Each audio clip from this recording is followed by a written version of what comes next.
Alors, le problème numéro 6, il sera aussi rapide que le problème numéro 5 à résoudre. Alors, je vais vous donner deux possibilités. On vous dit Yann a téléchargé 80% d'un fichier de 460 mégaoctets. Combien de mégaoctets lui reste-t-il à télécharger? Alors, je pense que la plupart d'entre vous, vous avez fait 80%. Donc, 80%, c'est 80 sur 100 fois 2 460 mégaoctets. Le 2, on le remplace parfois. 2 fois 460 mégas.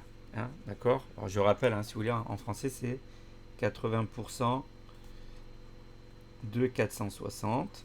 80 sur, c'est 80 sur 100. Le 2, on l'a déjà dit plusieurs fois, on le remplace par fois. D'accord. Alors ça devient 80 sur 100 fois 460. Là, on peut le résoudre à la manière des sixièmes. 80 sur 100, c'est 0,8 fois 460 et on fait notre calcul. D'accord. Donc tout simplement, vous feriez comme ça, 0,8 fois 460. Donc 460, c'est 46 fois 10. Ok. 0,8 c'est 8 divisé par 10, donc on peut être astucieux. Regardez, fois 10 c'est divisé par 10, 6 annule, il nous reste 8 fois 46. 8 fois 4, 32, donc 8 fois 40, 320. 8 fois 6, 48, donc ça nous fait 368 mégas. D'accord. Donc Yann a déjà téléchargé, attention, ça c'est ce qu'il a déjà téléchargé. Donc Yann a déjà téléchargé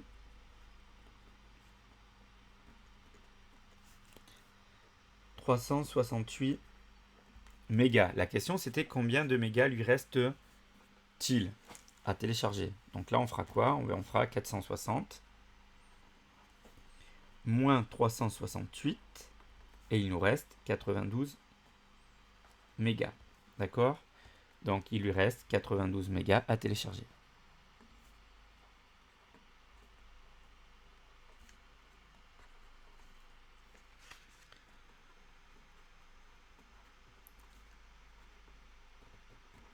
Alors comme je sais que c'est une méthode que certains utilisent aussi, on va voir le problème d'une autre manière qui est très très astucieuse, qui consiste à dire Yann a déjà téléchargé 80% du fichier. Nous, ce qu'on nous demande, c'est qu'est-ce qui lui reste à télécharger. D'accord. Quelle est la taille du fichier qui lui reste à télécharger? La taille de fichier qui lui reste à télécharger. Donc s'il a déjà téléchargé 80%, il lui en reste 100 moins 80, il lui en reste 20%. Donc il reste 20% du fichier à télécharger. D'accord. Donc il nous reste 20%. 20% des 460 mégas. Et ça, de la même façon, comme on l'a fait tout à l'heure, on va le traduire par un calcul. 20%, 20 sur 100 fois 460 mégas. Ça nous fait 0,2 fois 460. On fait la même astuce. C'est comme 2 fois 46. Ça nous fait 92 mégas. D'accord. Alors, pour terminer, je vais vous donner une autre petite astuce. Quand vous avez comme ça un pourcentage d'un nombre à calculer, d'accord, et que vous avez un pourcentage qui est un multiple de 10 et le nombre sur lequel vous l'appliquez, pardon, est un multiple de 10 aussi. C'est une petite astuce, voilà, pour finalement, qui est aussi bien que ce qu'on vient de faire, d'accord, mais... Alors, regardez, je vais l'écrire dans le petit coin de la feuille pour pas gâcher.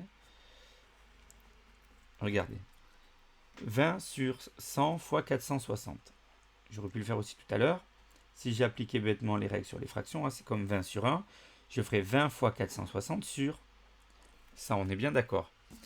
Alors, quand le chiffre des unités d'un nombre est 0, ça veut dire que ce nombre est dans la table de 10. Donc là, j'ai 2 fois 10. Là, j'ai 46 fois 10.